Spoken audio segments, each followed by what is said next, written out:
Olá, meu amigo e amiga. Hoje é sexta-feira, estamos fechando mais uma semana com esse nosso primeiro encontro aqui no nosso Portal do José, num dia que é muito propício também para tentarmos fazer exercícios de adivinhações. Mas não são impossíveis, não, porque diante de alguns cenários que vão aparecendo concretamente, a gente já pode fazer algumas projeções. Como, por exemplo, a expectativa que essa gente da extrema-direita está nutrindo em relação a uma possível delação do senhor Vorcaro, esse personagem sinistro que de repente ocupa os noticiários por todos os lados. A adivinhação vai na seguinte direção. Todas essas pessoas da extrema-direita, assim que o senhor Daniel Vorcaro começar a revelar o que acontecia nos bastidores, eles vão começar a questionar a delação. Vão dizer que a delação foi uma combinação dos advogados, que está tendo algum tipo de pressão, que está rolando algum tipo de dinheiro, alguma coisa sinistra, governos estrangeiros, sei lá. Eles vão falar uma série de coisas e vão questionar, mas aí os fatos vão ser confrontados com fatos da realidade, porque nenhuma delação tem um aproveitamento, uma funcionalidade, se todos os fatos que forem apresentados não forem corroborados por provas concretas. Mas é isso que vai acontecer, porque o grosso das pessoas estão ligadas ao Bolsonaro, ao bolsonarismo, ao centrão, a figuras que ocuparam o poder durante o governo Bolsonaro e que fizeram a grana do senhor Vorcaro multiplicar muitas vezes. Bom, isso tudo vai vir à tona. Então, a adivinhação é essa. Assim que surgir, eles vão começar a negar a história. Os noticiários de hoje estão assim. Transferência de Vorcaro para a Superintendência da Polícia Federal indica que processo de delação já começou. Vorcaro foi transferido nesta quinta-feira, 19. A mudança do local de prisão foi autorizada pelo ministro do Supremo Tribunal, STF, André Mendonça. Então isso apareceu, ontem tivemos cenas espetaculosas, né, de helicóptero, enfim, a figura por um lado, detalhes de onde ele está preso, enfim. A movimentação nos bastidores. Essa gente da extrema-direita pode ter uma surpresa muito desagradável. Eles estão pensando num Kinder Ovo com algumas coisinhas dentro para um lado, mas vai aparecer um Kinder Ovo com chumbinho para eles, né? Se é que você me entende. Bom, então esse é um fato. Aí coisas estão acontecendo aqui também. Isso aqui é uma personagem, ó. Agora, Vorcaro está na PF, né? Ele esqueceu de escrever aqui, para abrir o bico, vai ter delação. Tá super emocionado, né? Mas depois eles são muito calhordas, né, gente? Me desculpe usar essas expressões. Eles voltam e dizem, olha, não, vão inventar sempre desculpas. Eles têm desculpa para tudo, né? Daí a gente chega aqui a uma reflexão que eu tenho convidado todos vocês aqui a fazermos juntos, do que significaria se essa gente estivesse no poder aqui no Brasil. E a possibilidade desses insanos criminosos vigaristas voltarem ao poder. Aí não dá para aliviar de novo nos vocábulos, né? Tem gente que fala assim, professor, pega leve, você está falando, está se estressando muito. Não, não estou me estressando não, gente. Eu acho que é papel da gente que fala sem papas nas línguas, né? A gente que aborda a realidade à luz de uma sinceridade, de uma honestidade, de uma integralidade, de uma integridade com as coisas que acontecem, a gente tem que falar as coisas como as coisas são. Não dá para a gente aliviar, não. Então, nós estivemos aqui nas mãos de uma Orcrim, de uma quadrilha.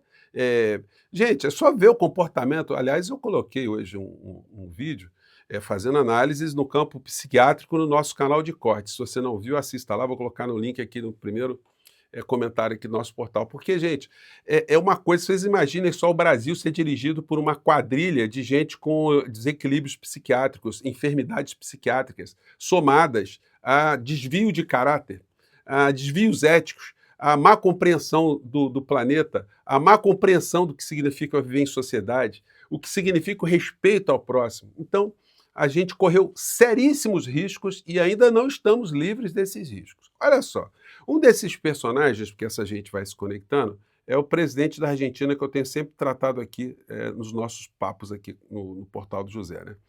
Esse aqui é o Sabino Vaca Narvaja, que é ex-embaixador da Argentina na China. Ele foi convidado para um programa e ele estava analisando alguns aspectos dessa guerra que o Irã está sendo atacado, nessa guerra que ele está sendo atacado por Israel e Estados Unidos. Aí ele fala coisas como essa aqui, ó.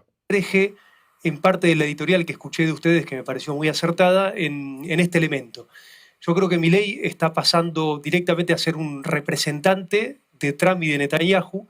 Bom, deu para pegar, né, que o Milei está sendo um representante de Trump e Netanyahu. y realmente es de una gravedad institucional enorme esto de haber llevado a Argentina a un enfrentamiento bélico como Isso é de uma gravidade enorme que está levando a Argentina até um possível enfrentamento bélico. lo hizo en Estados Unidos y como lo hizo nuevamente hoy, y me parece que pone en riesgo a toda la nación argentina y Está colocando em risco toda a nação argentina, né? cada vez más está dejando de representar a Argentina para representar otros dos países, ¿no? Esto lo vemos en el alineamiento automático, como veníamos marcando en Naciones Quer Unidas, dizer, o Milei está colocando a Argentina num alinhamento automático, sem nenhum tipo de preocupação com as suas questões internas e com o próprio povo argentino, né? en la adopción de políticas vinculadas a todas las votaciones en Naciones Unidas acompañando a Israel en soledad y a Estados Unidos, y ahora con una gravedad extrema que es sumando a Argentina en una guerra en la cual Argentina no solo no tiene nada que ver, sino Quer pone dizer, está alinhado com os Estados de Israel, de forma automática, e está colocando a Argentina agora numa situação bélica, né? en riesgo a todos los compatriotas de Argentina. Así que, en principio, además estoy totalmente de acuerdo que esto involucra al Parlamento, o sea, no tiene atribuciones para hacerlo. Además. Quer Amerita dizer, está sem escutar o Parlamento, que o Parlamento teria atribuição para chancelar isso, né? por lo menos una interpelación. Así que esto me parece un elemento a destacar fuerte. Milei está en un proceso de representar cada vez menos a los argentinos y pasar a representar a dos potencias foráneas, ¿no? Y en ese contexto aparece muy ligado a un Trump que hoy está muy cuestionado internamente por haber decidido ir a la guerra con Irán. Yo Quer dizer, está dizendo, olha, e está ligado a Trump que está questionado internamente lá nos contaba Estados antes, Unidos. bueno, hay muchos análisis en Estados Unidos diciendo por qué toma la decisión Trump de ir a esta guerra. Fue Netanyahu el que lo empujó, bueno, y Milei. Tem aquela dúvida, né? Se foi Trump que atacou o Irã por conta própria, se foi Netanyahu que impulsionou isso. Aparece haciendo seguidismo de un presidente al que incluso están cuestionando en su propio partido, en su propio gabinete. Sí, Milei se comporta como el empleado del año, ¿no? De nuevo, más Aí que ele falou, o Milei está se comportando como um empregado do ano. Gente, isso é um embaixador, é um diplomata argentino que está lendo as coisas como as coisas estão se dando. Aí aqui no Brasil a gente vê esse tipo de situação aqui. A Luísa Vilela tem um post dela muito curtinho, muito pontiagudo, que nos mostra aqui qual poderia ser a estratégia dos bolsonaristas em relação às crises que nós estamos vivendo no mundo, né? Vou colocar aqui no comecinho. Fala, Elô. Bom, aí vocês vão culpar quem? Os Estados Unidos e Israel? Vocês vão culpar os estados? Porque o governo federal já tirou o PIS, né? Já tirou os impostos que podia tirar e pediu aos estados para tirar também, para ver se segura o preço. Ou você vai culpar o Bolsonaro porque privatizou a BR Distribuidora, que era a única arma que o governo tinha de disputar esse preço. Então, bicho, é tudo com a direita e com a extrema-direita. Sinto muito. Agora está aí o governo fazendo de tudo, até já conseguiu tomar medidas que deram uma aliviada, que já parece que detonaram a bomba da tentativa de uma greve dos caminhoneiros, né? Dizendo que vão fiscalizar quem cobrar o frete mais alto. Então isso já deu uma segurada na situação. Mas os estados podiam muito bem colaborar, mas parece que não querem.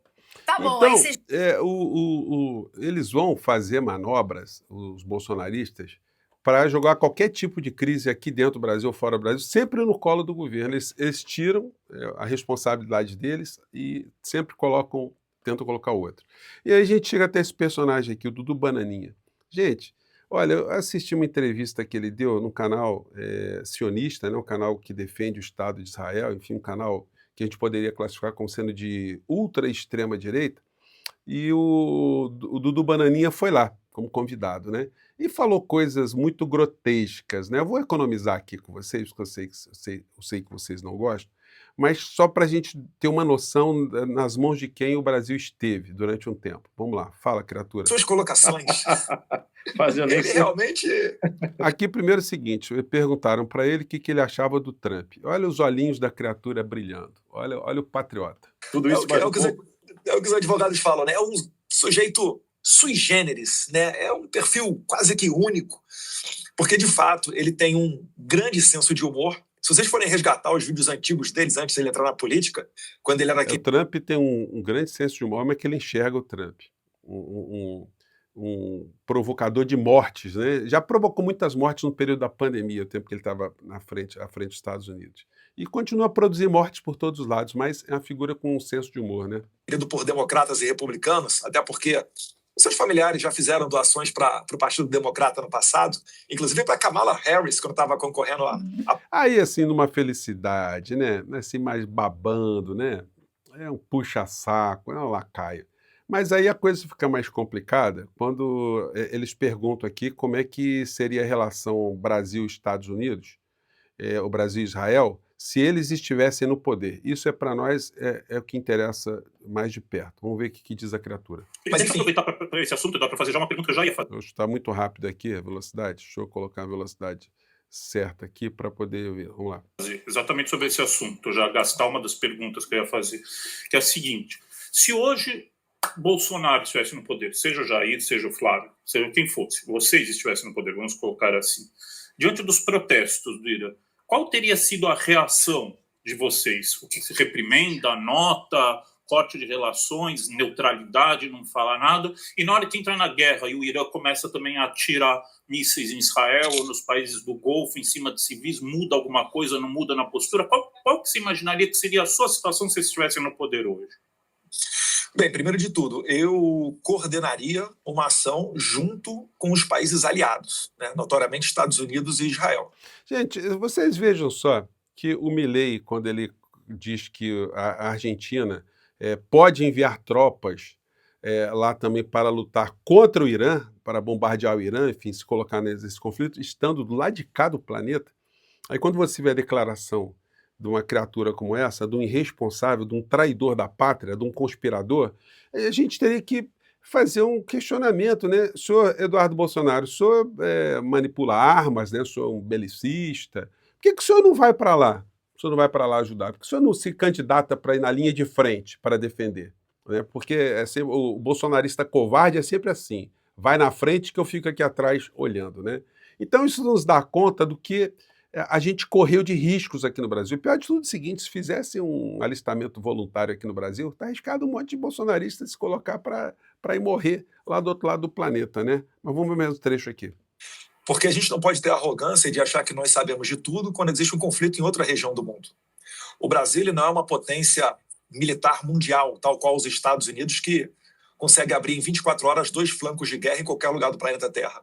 Né? Então, os Estados Unidos, sim, está dentro do seu papel esse envio de recurso militar lá para o Irã. No entanto, o Brasil não pode se furtar. Qual o papel dos Estados Unidos, hein? Qual o papel dos Estados Unidos atacando o Irã?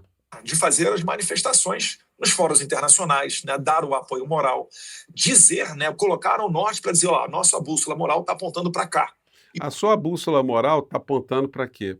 Junto com genocidas, né? Porque é isso que vocês fizeram quando vocês estiveram aqui à frente do nosso país, né? A bússola moral de vocês é de destruir uma faixa de Gaza e matar milhares e milhares de mulheres e crianças que não tiveram nada a ver com conflito nenhum, né? Essa é a bússola moral de vocês. E o para cá seria o quê? Contra o regime do Irã, até porque não é um regime democrático. Não é. O regime democrático são das 7 ditaduras que estão, as 7 monarquias que estão ali ao redor do Irã, e que o senhor toda hora está lá, de repente ganhando uma joiazinha, como ganhou seu pai, né, para fazer negócios. Então, a ditadura dos amigos, a elas, tudo.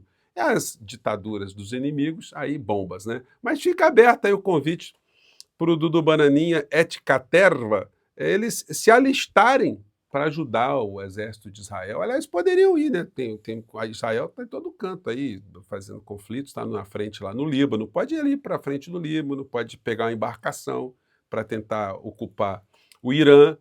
Vocês têm muitas possibilidades para ajudar, né? Concretamente, ao invés de ficar só fazendo discurso aqui na internet, né? É assim que as pessoas que têm algum tipo de honestidade intelectual e política deveriam fazer, né? Fica o convite aí, senhor Dudu Bananinha. Mostra aí que sou um homem de coragem. Se aliste para ir para a linha de frente, tá bom? Um grande abraço, gente. Eu fico por aqui. Mais tarde a gente volta. Até já. Tchau.